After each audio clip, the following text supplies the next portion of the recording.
La vengai, malilema. Ujeni vengai, malilema.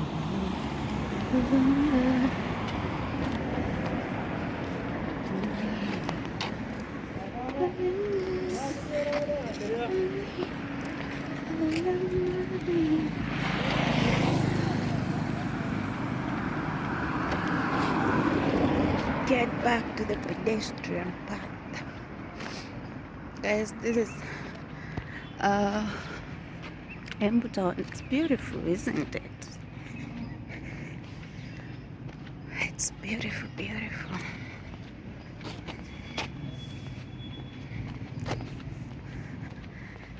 Please keep walking with me.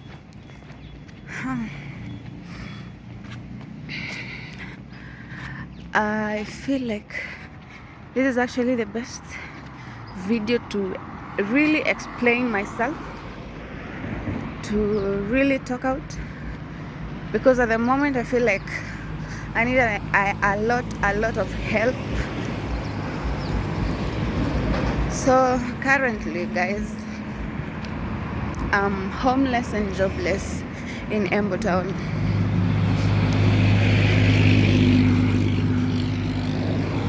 Just hold on.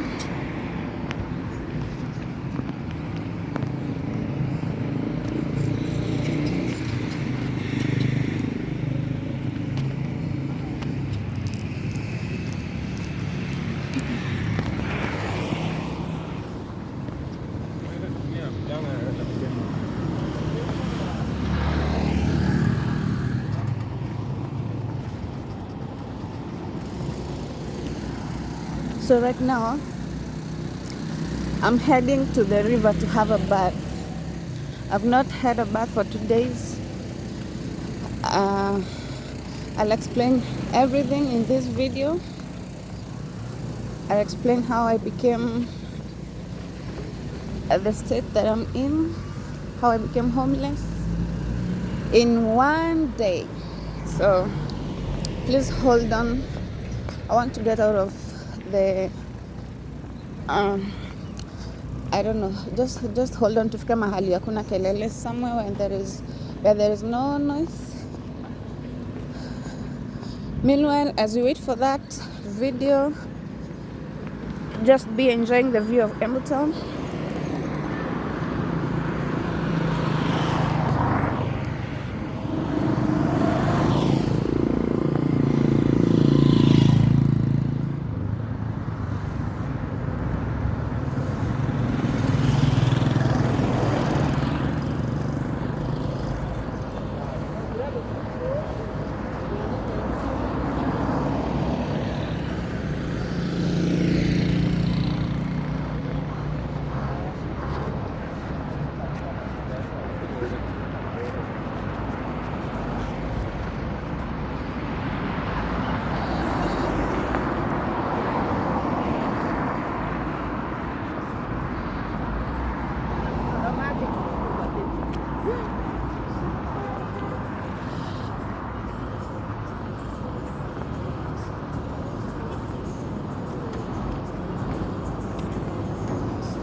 So guys, this is along Meru Nairobi highway.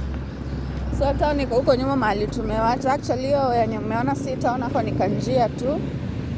Town is way bigger. Oh my God. Just hold on.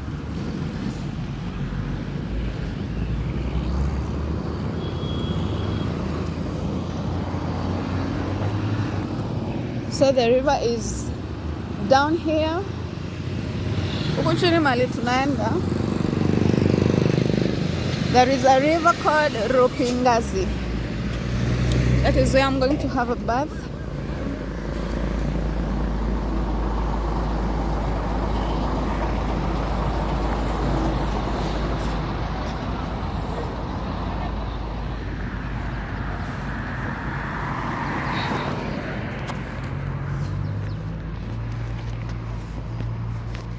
So it's 7:23 in the morning. I feel like this is a good route to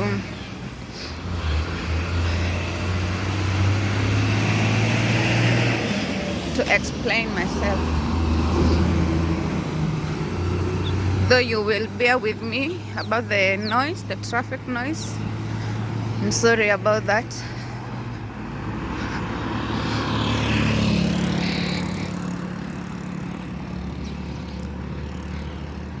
So guys, pollen is back at zero. No place to call home, no place to no job, no money, no sun. I might be laughing, but it hurts beyond acceptance. I'm still in shock. I still can't accept myself, and I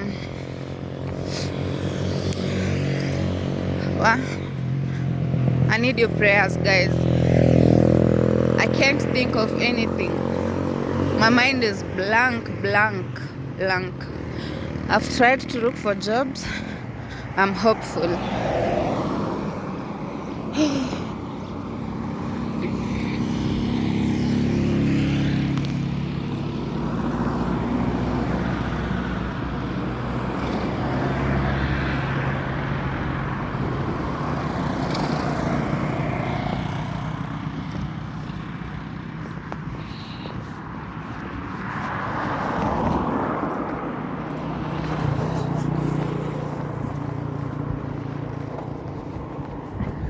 I don't know why I always feel very uncomfortable when doing my videos, explaining or talking, where there are people. I think I have to work on my confidence.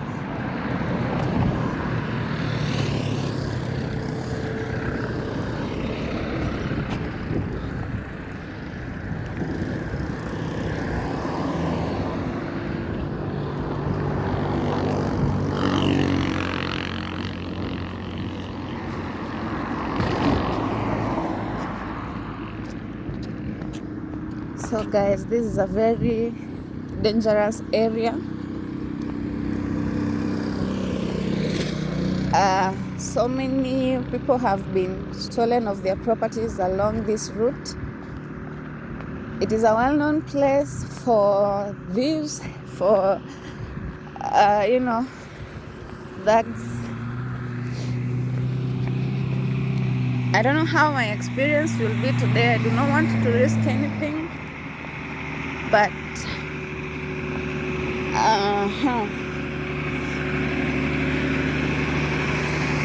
I'm saying I do not want to risk anything.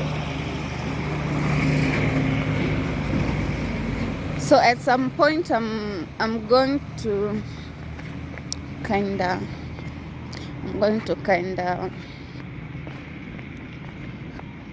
hide the phone. So we are not very far away from the river. It's called Ropingazi River.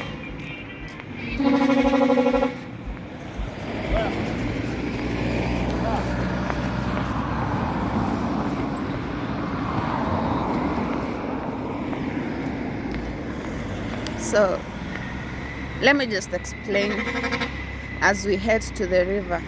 I have been married for over 8 years, not continuous.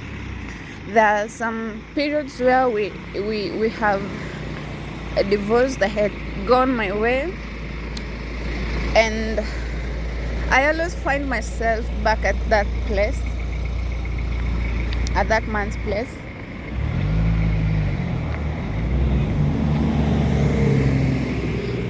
So this is actually like my fifth time. This is the fifth time that I have separated from him. And this time, I don't know why I feel like he has won it, because he took my son away. Guys, it really hurts. I feel empty, but again, at the same time, I'm grateful. I'm grateful because during those times when I had separated with him, so I'm going to kind of change the topic a bit.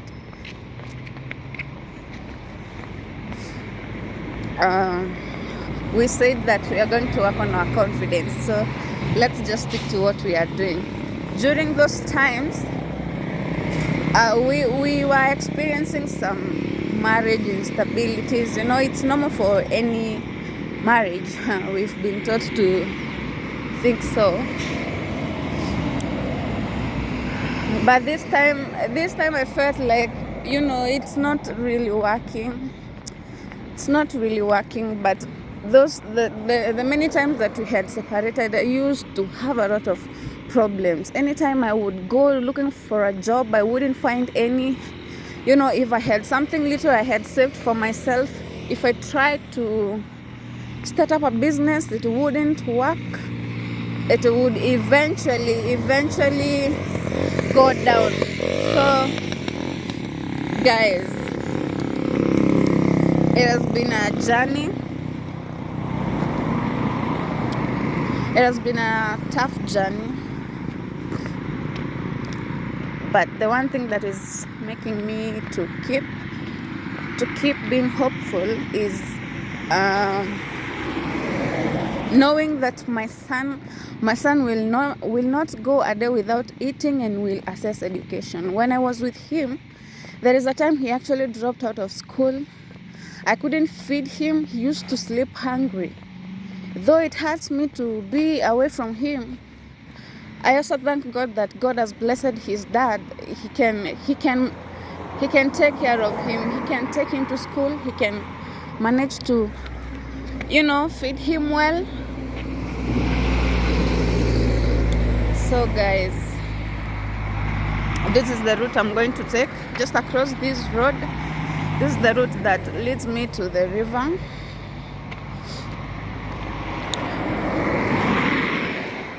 Along this route, I'm going to give you a detailed explanation.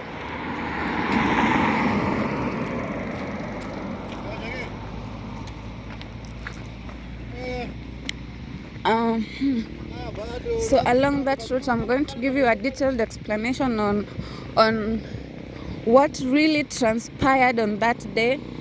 You know, you can't just wake up and decide to carry your luggage and leave.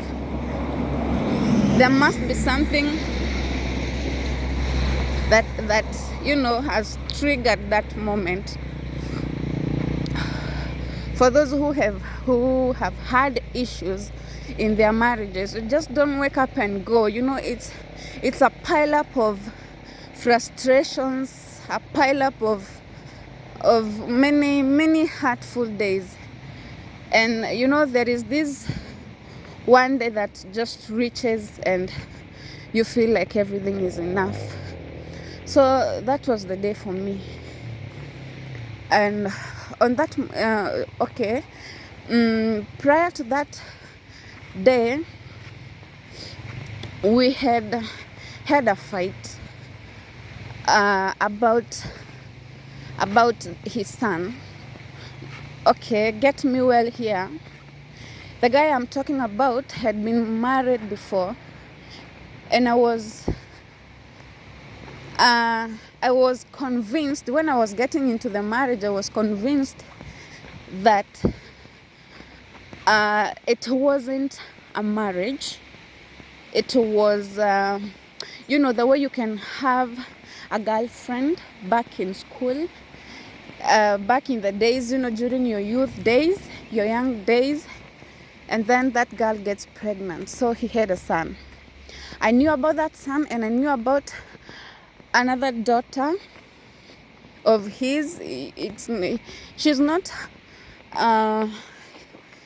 not his biological daughter, but her mom passed on, and her mom is the sister now. Is the sister to the hubby I'm talking about, to my ex-husband. So I knew about those two children as his right before I got into the marriage. But to my surprise, when in the marriage, so that is the river, when in the marriage, I came to realize that he actually had another family that he never told me about, that I never knew. And in this marriage that he had sired one daughter, but the lady had 4 more daughters from from a different marriage. So in total, we are talking about 5 kids of this lady that he was married to, and we are talking about these 2 other kids, one of which is his biological son. The son knew me while he was young. I used to visit them. I used to visit now my ex-husband's mother, where the son and the daughter were staying. So they used to know me from the moment that I got married around 2017. And now the argument was, or the fight was about, now these children, when their mother left, actually around there is a time I had left. When I left, their mother came to my house. There was a place I was told that would be my place, and then when we were together, she had her own place and she had her own job, of which my ex-husband was catering for. They had a thing, they have a daughter, you have to support. I knew about that. So when I left, he came in where I was told, this would be your place, because I had left. That one is understandable. He left them, and the woman used to stay in that house that used to be mine with all the children now. Everything that was in that house, including the bed sheets, including the cups and the whatever, was mine. And that was hurting me so much, because at that time when I left with nothing. There comes a moment when you have to live without anything for you to be safe. If you feel like your life is more precious than the things, you just have to live. And that is what had happened during that time. So this time I was going through a lot of trouble. My son was becoming very, was looking sickly, but it was all about, not feeding well. I decided to go. Going back, I knew that the children had been left behind. I'm talking about all these other children now. So when I went there with my son, we were not to be my son and my husband the way we were used to. I had to accommodate all these other kids. There were the 2 who knew me, and the others did not know anything about me. So bonding with them, getting along with them, used to be an issue. Now the issue became that the dad does not want to correct the older son, who is around 16 years, when he disrespects me. He used to disrespect me even in front of his mates. I would pass through there, and when he sees me, he will take a cigarette out of the pocket and light it together with his friends.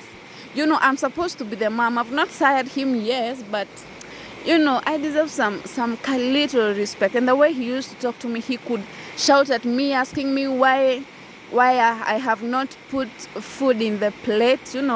We used to serve food together, but at some point I realized that maybe I used to give him a little food, or maybe more food. Remember, at that time we were struggling, really struggling.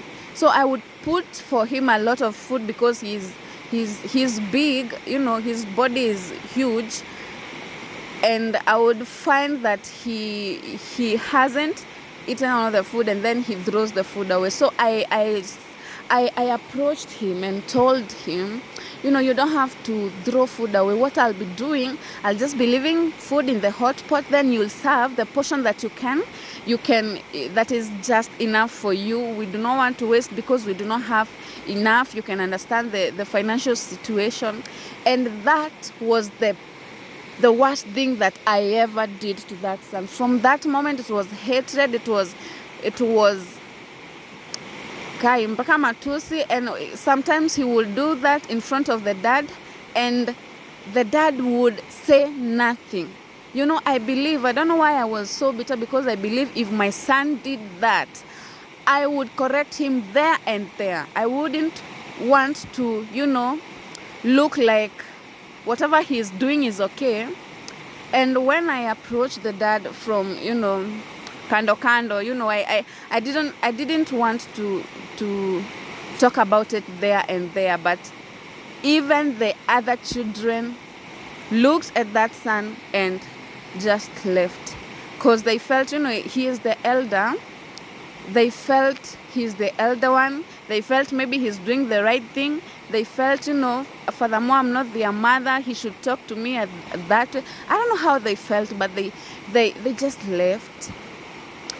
They didn't say anything. The dad didn't say anything. And the next moment I told him, talk to your son, tell him to talk to me in some respectful ways. That is where the fight came. He actually told me to pack my things and leave. He forced me to do that. I'm the one who calmed down. I'm the one who calmed down and, tried to apologize. I had to apologize for asking him to request his son to at least not shout at me, not talk to me in abusive manner. I had to apologize just for my son, and just because I did not have a job at that moment. I did not have a way back, because when I decided to come back to this place, I had left whatever I was doing, and I had decided that I'm going to make this marriage work. I'm going to fight and fight. I stayed for some week, for 1 week. And the things that, were making my heart to go down, were making me to even lose sleep, lack appetite, continued to worsen. And now, no one was on my side. Oh my God, I don't want to explain it, because you will not understand. No one has been in those shoes. No one, even if I explain in 1,000 words, no one will actually, get what I felt, for me to decide that I'm leaving this marriage for good and for good. I did not leave. Every time I used to tell myself I want to leave, I was not leaving, because I was putting in consideration, now I have a son. I do not want to leave my son behind. But where am I going with him? Where am I going with him? Being jobless, being homeless. I cannot go back to my parents' house. Where will I be going with him? Am I getting him back to that same situations where I couldn't even afford food for him. I remember last Christmas, I'm talking about this last Christmas 2023, I did not have even a 10 bob to buy chocolate to make some drink for my son. Where I had rented a house, because I used to work in a hotel, and at that time I had lost my job. At that place where I used to work, 99% of the customers are students, university students, because I was working along Ndagani Chuka University. So when the school closes, some jobs closes, or they minimize the number of workers. So that is how I lost my job. And during that Christmas, I was sick. I couldn't do vibarua. When you don't have a job, you can go out and find a kibarua, maybe a kufua or something. I was sick. I couldn't do that. I didn't have any money. I begged my family. But, I had to fight. I had to fight for myself. Where I used to stay with my son, that lady called Grace, God bless her. She's the one who used to feed us, me and my son. And I'm a oh my God, I'm not laughing. I'm feeling that really God loved me during that time, because she used to feed us. She used to give us breakfast. She used to take care of my son when I was working, and when I lost the job, she did not asked me to get out of the house because I did not manage the rent, and she went ahead to feed us. Oh, Mama Grace Kenywa, God will bless you. God will bless you for what you did for me and my son. So I had nowhere to go back. I wished I could live with my son and just go, but I felt, even though I've gone through this hard life, through all these troubles, I do not want to subject my son to another torture, another kind of suffering. And he's 5 years. I reconsidered the fact that his dad didn't want me to go with him, and I said, one day God will bless me and he will give me the grace to have my son back in my life, and so that I can take care of him. But right now I cannot even feed myself. How am I going to feed my son? I have nowhere to sleep. Where is he going to sleep? How can I subject him to such a life? I still don't want to fight a battle that I'm seeing right in my eyes that I'm losing. I don't want to fight to be in this marriage. I've left everything to God. I've asked God to fight for me, to change everything, to make things work. But 8 years of fighting, 8 years of tears is not a little time, guys. I am just fed up. I'm just tired. I left. I packed a few clothes. The moment that he actually asked me to go out, he thought I wouldn't go, just as other times. A million times he has asked me to go out, but I wouldn't, due to, I do not want to imagine that the only thing that kept me in that painful marriage was due to my financial situation. I do not want to imagine that I took that as a consideration, that I took that ahead of my happiness and peace. I was wrong. I pretended that I was going to the shamba. I put my a backpack containing clothes and another baby's bag, a larger handbag. I put them inside a sack, and I said I was going to the farm, and I left, and I followed the route that was heading to the shamba, and I could connect to the road huko mbele. Nilipoenda shambani, they used to a place that I used to go to pray. During all this time, I felt that I really want to seek God. I really want to know what God wants with this marriage. So I used to pray a lot. And when I carried my everything, I went to the exact position where I used to go and pray. I used to go and meditate, I used to pray, to go there and just sit there. I would spend even a whole day sitting there, depressed, thinking a way out. Oh my God. You know what happened? He met me there. I do not know how he came there. I do not know how he found me. I used to pray to God that I pray that he does not see the sack, because when he came, I knew that he did not want me in his life, but living would even cost my life, because you cannot live in peace. He's narcissistic, he's very toxic, he's very violent. So when you're living, he makes sure that akuchape and all that. And for me to avoid the fight, I lied to him. I told him that I had just come to to take the stress away. You know how depressed I am because of the things that we are going through. I just want to calm my mind down. And to my surprise, he actually told me to go. After pretending that I'm still with him, he actually asked me to go pack my things and go. I told him that it had not come to that, but he insisted. He started insulting me and all that. And when he started insulting me, I actually told him that, I'm also tired. I'm also tired that we cannot solve our own issues. I'm also tired that this marriage is being held together by kids. I'm tired of that. I want a marriage that will be a marriage for love, a marriage for, I don't know if you're getting me, guys. And he asked me to leave. While I was seated there, I said a prayer. I told God, if you do not want me with this man, it is a prayer I was making to him every now and then. But while in the middle of that argument with him, with my ex-husband, I asked God, please reveal to me, is this marriage working or not? If you do not want me in this marriage, please make a way for me to get out. And if you want me in this marriage, Lord, please help us to solve this. And after saying amen to that prayer, he raised up and he was about to hit me, and he was telling me I have to go right the way I was.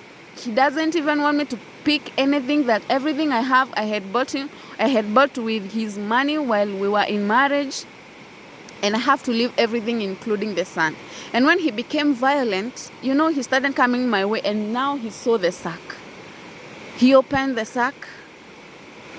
I had carried my 2 little bags and a carpet, the fluffy carpet. I used to use that as my mattress and as my blanket, a time when we had separated, now way back. And I carried that carpet. It is the only thing that I felt I had bought with my own money, and I was ready to leave everything else. He took it. He said I had bought it with his money. He took it. He took some of my clothes. He took whatever he felt I had bought with his money, and I was left with a few clothes. And I asked God, is this a confirmation from you that you do not want me to fight for this marriage? And I felt like God told me yes. I felt at peace. I was not depressed. I was not even thinking about where am I going. I did not have any money and whatever. I just said yes. It's okay. If this is the will of God, I'm going to do it. He left me there. After he left me, I cried. And I prayed to God to guide me. God guided me.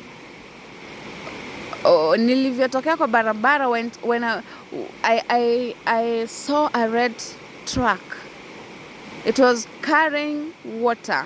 It was fetching water from a river, taking it to a construction site. Remember the places that we used to live, it is a semi-arid, so water is very scarce. You have to go to a river that is very far away.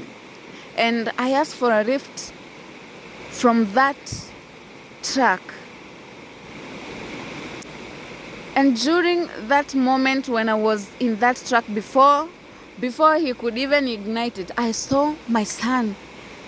I saw my son. So what happened when I left? The parents to my ex-husband came. They had come to visit me that very same day that I had decided, to get away from home, to go and seek God, to know and to just go.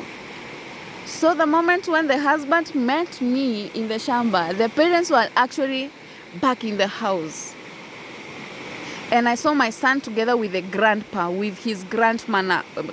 Remember my son is named after the dad to my ex-husband. Now, my son was with this person, the grandfather now.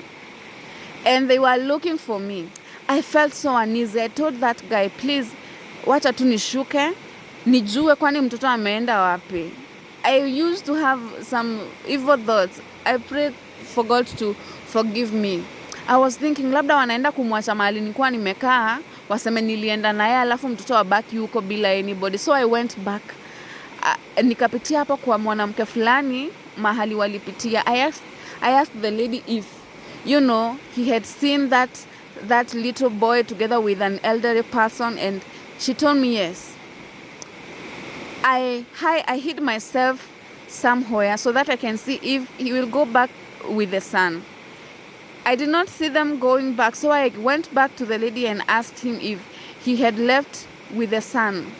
And she told me yes. And she told me that she had the grandpa saying that I will search for him. If he had wronged me, I will search for him. That is the message that I got. And I was glad that, he had gone back with the son. I do not know why I had those thoughts that maybe they would leave him, but I know they wouldn't. My heart felt at peace, and I just left. I walked some distance. I used to borrow lifts mpaka nikafika Embu. Now I'm in Embu. I'm homeless. 2 days nimelala kwa corridors. Mabags zangu zingine, my other bags, I've left them at a certain stage. So that is where I've left them. I'm going to end this video here so that I can search for a position. I'll take a bath. Guys, kindly keep me in your prayers. Subscribe to my channel. See how it goes, but we are hoping for the best. We are hoping that God is going to open a way. So, bye for now.